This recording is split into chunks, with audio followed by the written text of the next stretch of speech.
Violinist ബാലഭാസ്കറിന്റെ മരണത്തിൽ കൂടുതൽ അന്വേഷണം ആവശ്യപ്പെട്ട് കുടുംബം CBI സമർപ്പിച്ച തുടരന്വേഷണ റിപ്പോർട്ട് അംഗീകരിക്കരുതെന്നാവശ്യപ്പെട്ട് തിരുവനന്തപുരം CJM കോടതിയെ സമീപിച്ചു.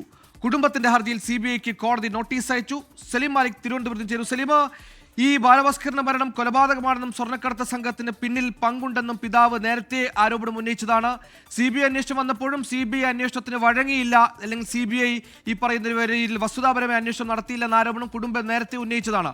ഇപ്പോൾ കോടതിയിൽ പുതിയ ഹർജിയുമായി വരുന്നു. എന്താണ് കുടുംബത്തിന്റെ നീക്കം? സുഹേൽ, കുടുംബം തുടക്കം മുതൽ തന്നെ വയലിനിസ്റ്റ് ബാലഭാസ്കറിന്റെ മരണത്തിൽ കൂടുതൽ അന്വേഷണം വേണമെന്ന ആവശ്യത്തിൽ ഉറച്ചു നിൽക്കുകയായിരുന്നു. അതിനുശേഷം CBI റിപ്പോർട്ട് സമർപ്പിച്ചതിന് ശേഷം CBIക്കെതിരെയും ആരോപണമായിരുന്നു കുടുംബം നിലനിന്നത്. CBI സ്വാധീനത്തിന് വഴങ്ങി നിലവിൽ ഈ റിപ്പോർട്ട് തയ്യാറാക്കുകയായിരുന്നു എന്നതുൾപ്പെടെയുള്ള ആരോപണങ്ങൾ പറയുകയും ചെയ്തിരുന്നു. അതിന് പിന്നാലെയാണ് CBI സമർപ്പിച്ച തുടരന്വേഷണ റിപ്പോർട്ട് അംഗീകരിക്കരുത് എന്ന ആവശ്യം ഉന്നയിച്ചപ്പോൾ ഹർജി സമർപ്പിച്ചിരിക്കുന്നത്. അപകടത്തിൽ ബാലഭാസ്കറും മകളും മരിച്ച സംഭവത്തിൽ അസ്വാഭാവികത ഇല്ല എന്നായിരുന്നു CBIയുടെ റിപ്പോർട്ട്.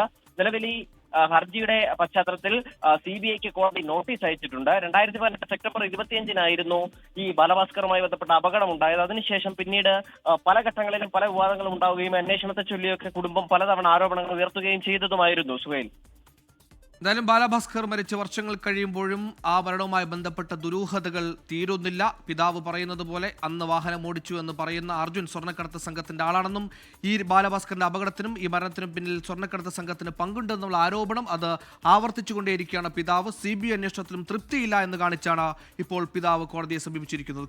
ലോകത്തെവിടെയായാലും ഏത് സമയത്തും 24 വാർത്തകളും ഓഗ്മെന്റഡ് റിയാലിറ്റി പാക്കേജുകളും എക്സ്പ്ലെയിനറുകളും വിശദമായി കാണാൻ ഞങ്ങളുടെ YouTube ചാനൽ നിങ്ങൾക്ക് സബ്സ്ക്രൈബ് ചെയ്യാം.